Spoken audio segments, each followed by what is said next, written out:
Hello, everyone. Welcome back. I am Kris. This is part 2 of Sherman's march. Sherman marches on Atlanta, grants 1864 strategy. This is Kings and Generals. If you can click that thumbs up, helps me out. Subscribe to the channel if you like the content. Click on the thanks button if you want to donate to the channel, sponsor a video, just say thanks. Your choice. All right, let's get into it. June 9th marked the start of a month-long fencing match outside Marietta. Sherman used his numbers to extend his line and gradually force Johnston out of strong positions, while Johnston bled him in countless skirmishes. On June 14th, while inspecting his lines at Pine Mountain, Sherman spotted the senior Confederate officers making their reconnaissance. He directed artillery fire onto them, resulting in an explosive barrage which killed Polk. As Sherman gradually worked Johnston back towards Kennesaw Mountain, the aggressive Hood launched an unauthorized attack at Kolb's Farm on June 22nd. Schofield's army was trying to turn Johnston's left, but had halted and dug in after severe rainstorms.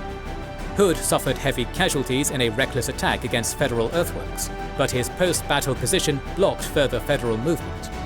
Afterward, Sherman concluded he had become too predictable. Johnston appeared to be anticipating and preempting his flanking attempts. Besides, the side roads were nearly impassable due to heavy rain, and flanking wasn't actually an option. Therefore, he would do the opposite. Sherman noted that the ridges near Kennesaw Mountain created a natural fortress, to which Johnston had added extensive earthworks, and intended to hold for months. However, since Sherman had only used flanking maneuvers the whole campaign, he expected Johnston to have weakened his center to strengthen his wings. Therefore, McPherson and Schofield would demonstrate against the flanks, as if they were probing for a way around, while Thomas assaulted Johnston's center. At 0800 on June 27th, a 200-gun barrage pounded the Confederate lines along Kennesaw Mountain. This assault was the only thing which went according to plan. Johnston immediately determined that McPherson and Schofield were only demonstrating, and ignored them.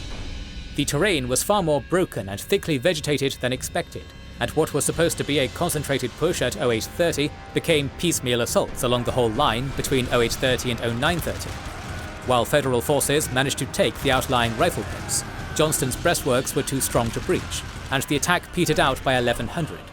Sherman suffered 3,000 casualties to Johnston's 1,000.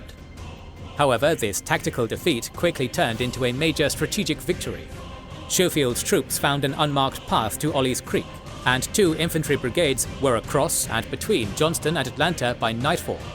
Sherman had Schofield hide in position so as not to alert Johnston before the entire army could join him. More rain delayed the maneuver until July 2nd. Johnston detected the move and retreated behind the Chattahoochee River on July 3rd, which was the final natural barrier between Sherman and Atlanta, after having held Sherman for only a week. All bridges and normal crossing points across the Chattahoochee were fortified when Sherman arrived on July 5th. A partially burned pontoon bridge was captured at Pace's Ferry, but Confederate fortifications were too strong to attempt a crossing. Sherman called up his own pontoons while looking for unguarded crossings. Despite chest-deep waters, the Chattahoochee's negligible current made it surprisingly fordable. The pontoons arrived on July 8th, and by July 11th, Sherman had established a presence at multiple points. Johnston was down to his last defensive line before Atlanta's outer fortifications. However, this was also his best planned ambush site. Regardless of approach, Union troops had to cross Peachtree Creek, where they would be isolated and vulnerable. However, the attack had to be precisely timed for when sufficient soldiers were both across and in the creek to cause an escape-thwarting traffic jam, but before enough crossed to build breastworks. If the attack were carried out too early or too late, disaster would follow. However, Johnston never sprung his ambush. Jefferson Davis hated Johnston and had no patience for Fabian tactics, while the panicked civilians of the South were demanding Sherman be driven away with a bold attack. In early July, President Davis sent his military advisor, Braxton Bragg, to report on the situation. For reasons unclear, Bragg only extensively spoke with Hood, who angled for Army command by telling Bragg everything Davis wanted to hear. Therefore, on July 17th, Davis replaced Johnston with Hood, despite objections from the Army's other generals. Lee also objected, warning Davis that Hood was too reckless for high command, but Davis didn't listen. This change in command, because Davis didn't like Johnston. Johnston was not the type of guy, and I said it in the last video, that was going to ever fight if the odds were not 51% in his favor. Otherwise, not worth it.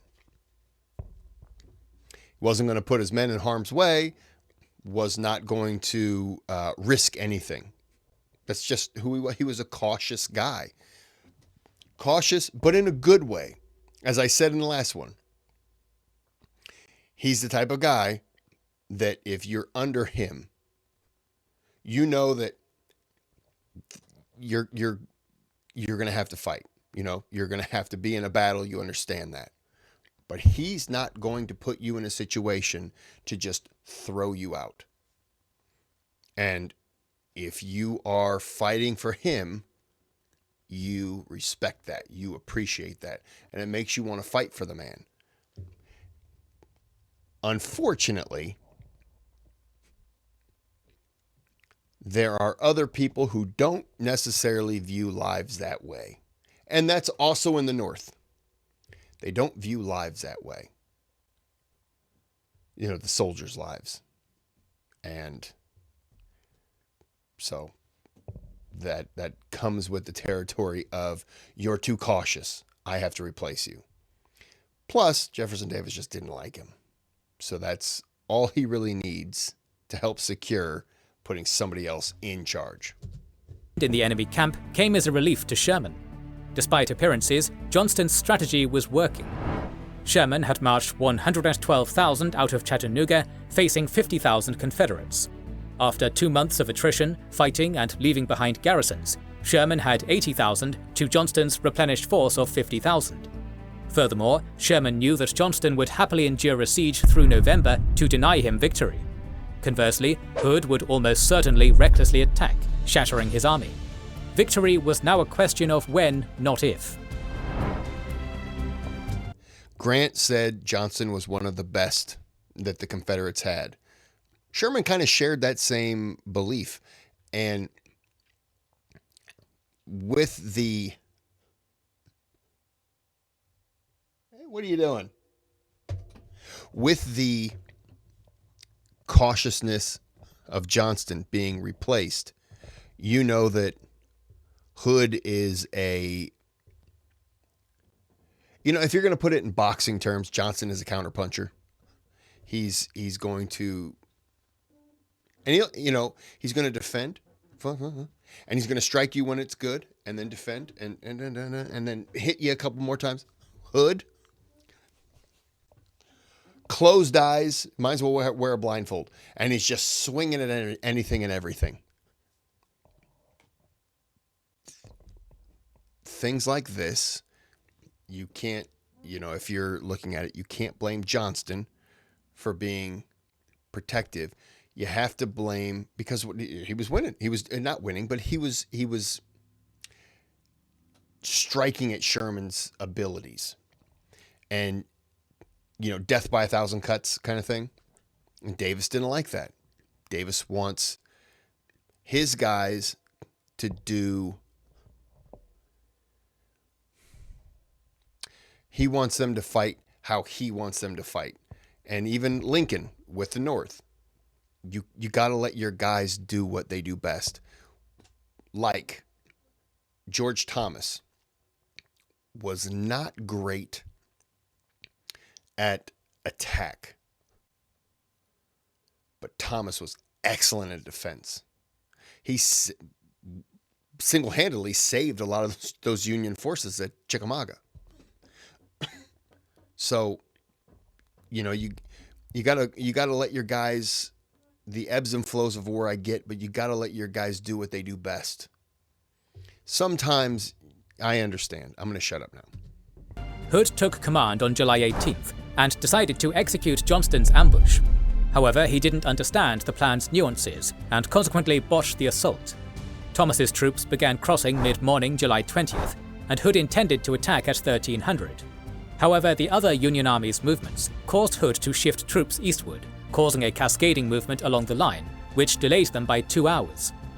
Hardee further held off from attacking until 1600, by which point Thomas was fully across and had fortified the positions he'd been assigned. Now Thomas is devastating because he's not only got into a position, he's fortified it. he is a tough SOB to break. Hardee and Stuart's corps still valiantly charged the Union lines. Hardee made no impact, while Stuart pushed back 2 brigades on the Union flank before being repelled. They inflicted 1,900 casualties, suffering 2,500 of their own. However, it looked as if Hood had stopped Thomas, so the Confederate public cheered the victory. Hood fell back into Atlanta's fortifications on July 21st, but defending wasn't his style. Still determined to attack Sherman, he withdrew from the outer defences, hoping Sherman would rush in and be crushed in a flank attack. Instead, Sherman methodically began cutting Atlanta's railways to the east and west. Thinking that he could turn McPherson's flank, cut Sherman's supply lines and force him to retreat, Hood attacked again on July 22nd. Hood planned for Cheatham to pin the Union front, while Hardee swung around the flank and Wheeler destroyed the supply base in Decatur. However, both flanking movements took far longer than planned, and McPherson detected the movement. After sending his reserves forward to meet the attack, McPherson rode forward to join them, only to instead ride into Confederate skirmishers, who killed him. The initial attack was easily repulsed, but Confederate persistence pushed back the Union left until it was stopped at Bald Hill. Attacks along the Georgia Railroad made a small breakthrough, but were repelled by artillery. Wheeler pushed Union infantry back into Decatur, but never threatened the supply depot, and retreated by 1700. Again, the Confederate press celebrated Hood stopping Sherman, despite suffering 5,500 casualties to 3,722. But in reality, Sherman was already as far east as he intended to go. Sherman put Atlanta's defenders under 24-hour artillery bombardment, while gradually enveloping the city. On July 27th, Howard was redeployed from the east flank to the west to cut the last railway into Atlanta, the Macon and Weston. Hood spotted the redeploying Federals and sent 2 corps to stop them. However, Howard anticipated this attack and stopped to dig in at Ezra Church by 1100 on July 28th. His men were rested and ready when the rebels arrived that afternoon. Wrongly thinking they had surprise and numbers on their side, the Confederates charged without reconnaissance or coordination. They never threatened Howard's trench line and were thusly slaughtered, suffering over 3,000 casualties, while only inflicting 642. Can you see the difference in Hood and Johnston?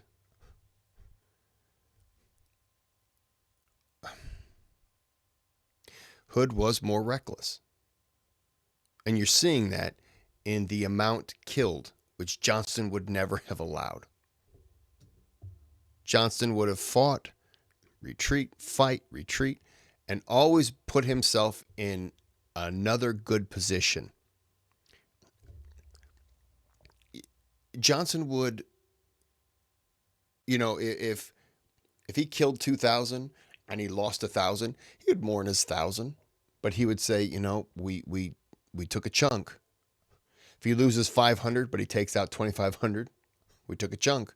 But he understands those 1,500 in those 2 battles that he lost are going to be tougher to replace as opposed to the 4,500 that he killed, because the North can replace them easier. The other, Jefferson Davis isn't looking at that strategy. Maybe Lee was, but Hood was not. And that was a problem. The Army of Tennessee had suffered more casualties in 10 days under Hood than it had in 2 months under Johnston. However, Howard was kept from the railroad. Sherman didn't rush the siege. Throughout August, he continued the bombardment while trying to cut Atlanta's supply lines. Cavalry was continually sent around Hood, but suffered heavy casualties for minor disruptions. Wheeler raided Sherman's lines and suffered equally. By the end of August, Sherman had concluded that it was time for immediate and dramatic action to take Atlanta. While Northern morale had soared during May and June as he and Grant marched south, it had cratered as they stalled through July and August. This slowdown in progress allowed the Peace Democrats Sorry, my phone was going off. to force an immediate ceasefire plank into the party platform. Sherman understood that he could have. Northern morale had soared during May and June as he and Grant marched south. It had cratered as they stalled through July and August. This slowdown in progress allowed the Peace Democrats to force an immediate ceasefire plank into the party platform. Sherman understood that he could afford no more dithering. It was time to end this. On August 25th, Sherman pulled everyone but Schofield out of position and prepared to march. His armies would shift around Hood's left flank and physically block the Macon and Western, finally isolating Atlanta. Hood detected movement on August 28th, but didn't know if Sherman was retreating or advancing on Macon, so he did nothing.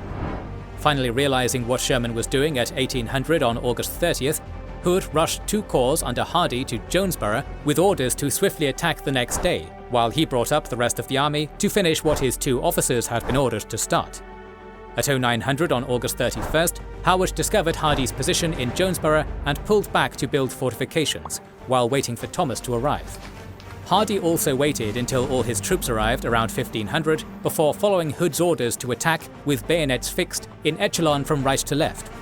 Half of Hardee's divisions charged into a storm of Federal lead and were repulsed before he called off further attacks, having suffered 1,700 casualties and inflicted only 179. Following this disastrous skirmish, Hood understood that Atlanta was lost. Hardee's most engaged corps was withdrawn to help prepare the evacuation, as Hardee delayed Sherman's advance. Union forces advanced the following morning, destroying the railroad until they hit Hardee's line. As the invading army gained ground, Hardee's forces engaged in confused fighting, in which the Confederates suffered 1,400 casualties versus 1,200 Union losses. That night, Hood abandoned Atlanta for Rough and Ready, burning all the military buildings and 81 boxcars filled with ammunition, which couldn't be moved. The resulting explosions caused the fire to spread rapidly. Sherman entered a smoldering Atlanta on September 2nd, telegraphing Lincoln, "Atlanta is ours and fairly won." This victory restored Union morale and ensured Lincoln's landslide re-election, dooming the Confederacy. And I already said in the last video, I'm pretty sure Lincoln wins. Might have been a little closer in March of 1864. I think November 1864 was going to be a landslide. I don't think a victory like Atlanta. Let me rephrase. Atlanta helped. Gettysburg helped. Vicksburg helped. But I don't think those 3 battles swing the presidential votes that much to how Lincoln won. I think Lincoln still wins. It might have been closer in March. I think he still wins in November. He still wins in March if that's when the election happens, 1864. It's just not as much of a landslide. I think those victories made it a landslide, yes, but I think he still wins. Even if he loses, you have the war pretty much ending in April, as I said on the last video. I think that if McClellan steps in, the writing on the wall is there. This war is basically, here it is. Let me move. Here it is, and here's the reach. Why wouldn't McClellan just seize it? I think McClellan would step in and say, I do agree we should have peace, but let's have the more powerful peace and end it.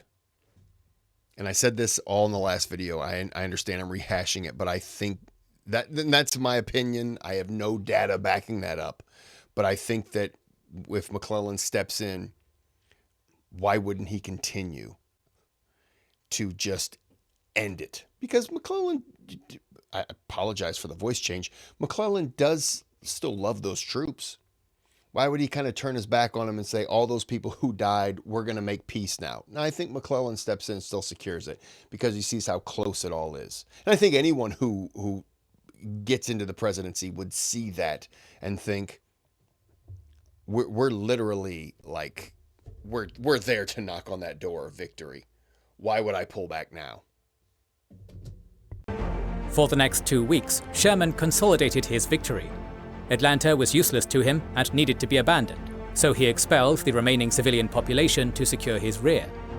Meanwhile, the Confederate President Davis visited Hood, and the two hatched an insane plan to save their seemingly doomed rebel state.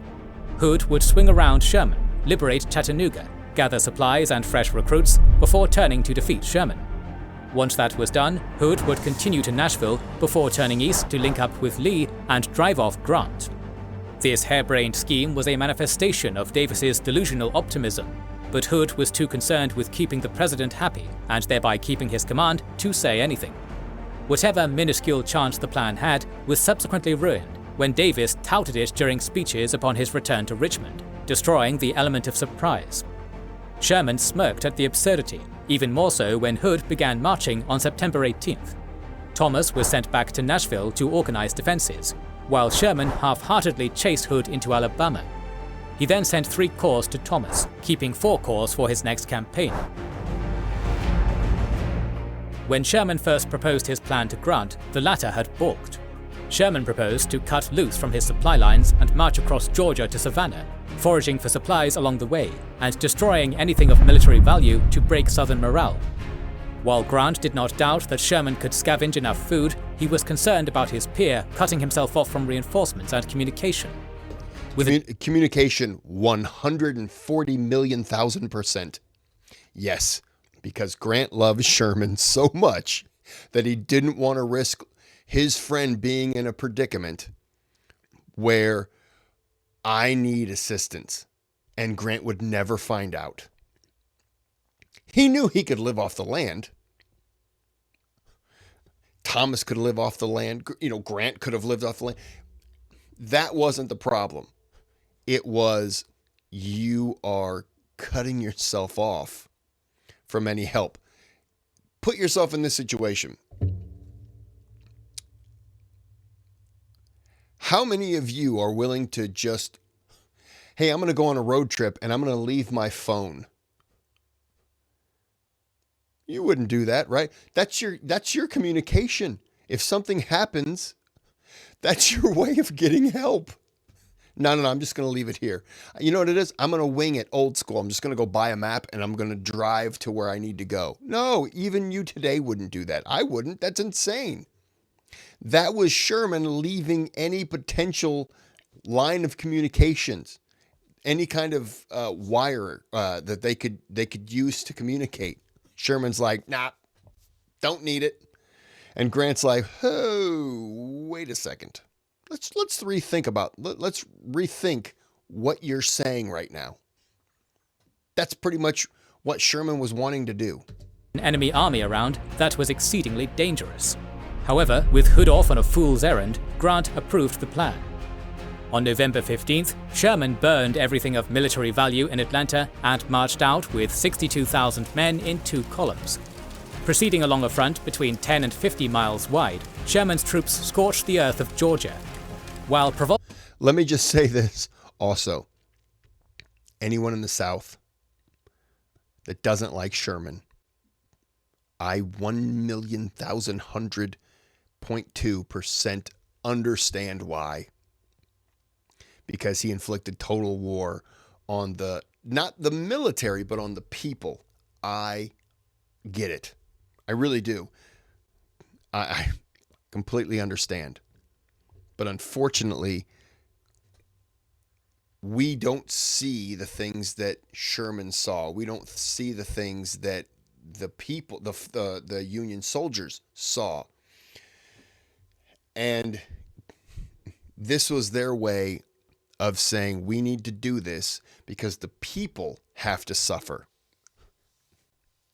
And that's not fair, because not everyone in the South, and I don't know this, but not everyone in the South was pro-war. Not everyone in the North would have been pro-war. If you are, look, I'm right around here, right? My cemetery's right, not too far away from me, has Union soldiers who died in the war. There's a little section. I understand that the war touched a lot of people, touched probably everyone, not everyone. But if you're living in a section where you're farming and no one's really around you for miles and you don't have anyone that's fighting, all you want to do is just farm, live your life, protect your family. So a lot of the people down here, not everyone, but a lot of people down here probably had nothing to do with it. They didn't want anything to do with the war. Maybe some of the people wanted to be Confederates, wanted their own country. I get it. But I totally understand why people have a problem with Sherman in the South. I get it. I really do. And I also understand why Sherman did what he did, because there are a lot of things that we don't see that he needed to kind of punish the people. And a lot of people, some probably didn't deserve it. Others did. But in the end, I understand why there is hatred for Sherman and they consider this just a complete war crime. And I get it. I'm not going to say what's right or wrong. We are a united country now. We've moved past it 160 years now. We've been moving past it, and there's still scars from it. It's unfortunate. It happened. It's a part of our history. It's something that we are still dealing with. I get it. But, I'm going to shut up. Whilst marshals were ordered to summarily hang anyone found harming civilians, all Confederate property was fair game, and the foraging bummers made sure to leave nothing in their wake. Railroads were torn up, while bridges and telegraph lines were torn down, and plantations were looted and burned. On top of this, over 22,000 head of livestock and 20 million tons of food and fodder were hauled off. The last supply base of the Confederacy was utterly destroyed. Wheeler and Hardee had remained to oppose Sherman, but could never concentrate more than 13,000 men in his path to effectively resist. As Sherman neared Savannah, Hardee pulled every able-bodied soldier out of the city and fled north. Sherman delivered the city to Lincoln as a Christmas present on December 26th. The Confederate collapse was imminent. In our next episode on the American Civil War, we return to Virginia for the showdown between Grant and Lee, so make sure you are subscribed and have pressed the bell button to see it. Please consider. Okay. Well, the war's kind of winding down. It's really making me want to read. Hold on. I think I've shown this before. So I got two books here. The Rise and Fall of the Confederate Government, Volume 1 and Volume 2. And you can see at the bottom, these are Jefferson Davis. These are books from him, which I got when I visited his, I almost said homestead, his site of his birth. But the home isn't there anymore. But there's it's a big monument. It looks like the Washington Monument, but it's not as tall.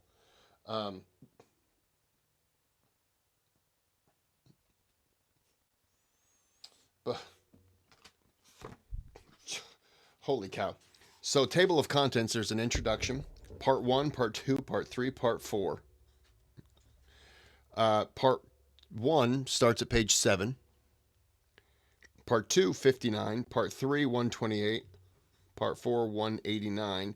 And the appendix starts at 328. So basically, oh, wait a minute. There are chapters. Okay, part 1 has chapters.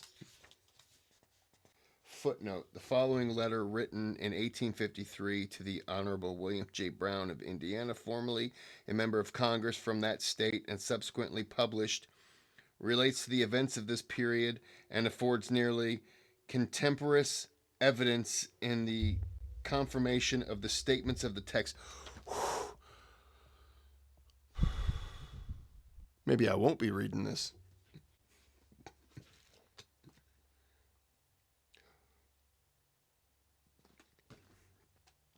As for the institution of Negro servitude, it was a matter entirely subject to the control of the states.